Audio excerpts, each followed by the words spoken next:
Going to the doctor can feel like a really big deal, right? Especially if you're trying to figure out a new healthcare system or maybe communicating in a language that isn't your first. It can honestly feel a little overwhelming, but it doesn't have to be.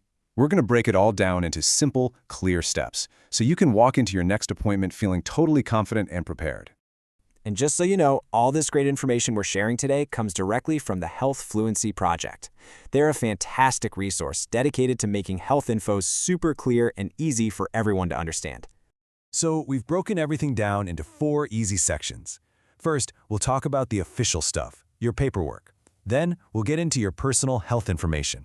After that, we'll cover how to make sure you're really heard. And we'll wrap it all up with a quick final checklist. All right, you ready? Let's jump in. First up, Part 1, your papers and ID. Think of this as your entry ticket. It's all the official stuff the clinic's front desk is going to ask for right away to get you checked in. Okay, so what do you actually need to have in your hand? Your medical insurance card, for sure, and then some kind of photo ID. That could be your driver's license, a state ID, or even your passport. These are absolutely crucial because they let the clinic create your file and figure out the billing. Having these ready just makes that whole check-in process go so much smoother and faster. All right, let's get to what I think is the most important part of all this. Part 2, your health story. And I love this subtitle. You are the expert on you. Because it's true, nobody knows what you've been feeling better than you do. Seriously, think of yourself as a storyteller here. The information you bring is what helps your doctor see the whole picture. And when they have that full picture, that's when they can give you the best, most personalized care possible. So what goes into this health story?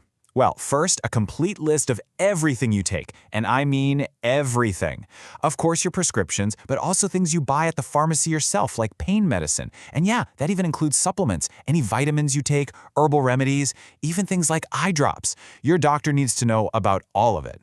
And listen, the details here are so important. It's not quite enough to just write down the name of the medicine. For every single one, you need to write down the dosage, that number that's usually in milligrams, and how often you take it. Is it once a day, twice a day? This info is vital because it helps your doctor make sure none of these things will interact in a bad way. Okay, so besides medications, what else? We'll make a list of your symptoms. Write down everything you're feeling. If you happen to have past medical records, bring them along. It's also super helpful to have the names and phone numbers of any other doctors you see. Every little bit of this is like a puzzle piece for your doctor. Okay, moving on to Part 3, your voice and support. This part is all about making sure you can communicate everything you need to and that you feel comfortable and understood during your appointment. You know how you always think of the perfect question the second you leave the doctor's office? Well, we're going to fix that. 2 super simple tools can make a world of difference. First, bring a written list of your questions. Just jot them down beforehand. It's so easy to forget in the moment. And second, bring a notepad and a pen so you can write down what the doctor says. That way you can remember their answers later. And here's something really important to remember. You don't have to go it alone. In fact, bringing a trusted friend or a family member is a fantastic idea.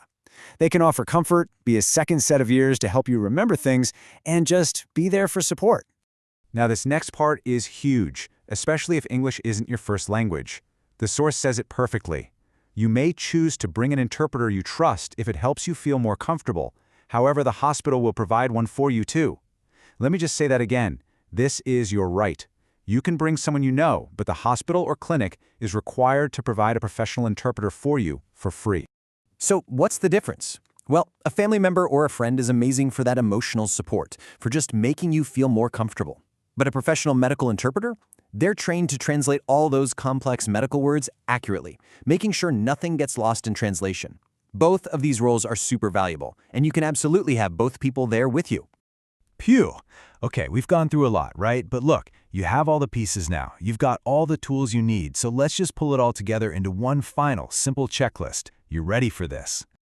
Here it is, your 4 simple steps to a confident doctor's visit. Number 1, gather your papers. That's your ID and insurance.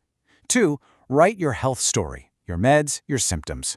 3, prepare your questions so you don't forget anything. And 4, assemble your team, your friend, your family, or an interpreter.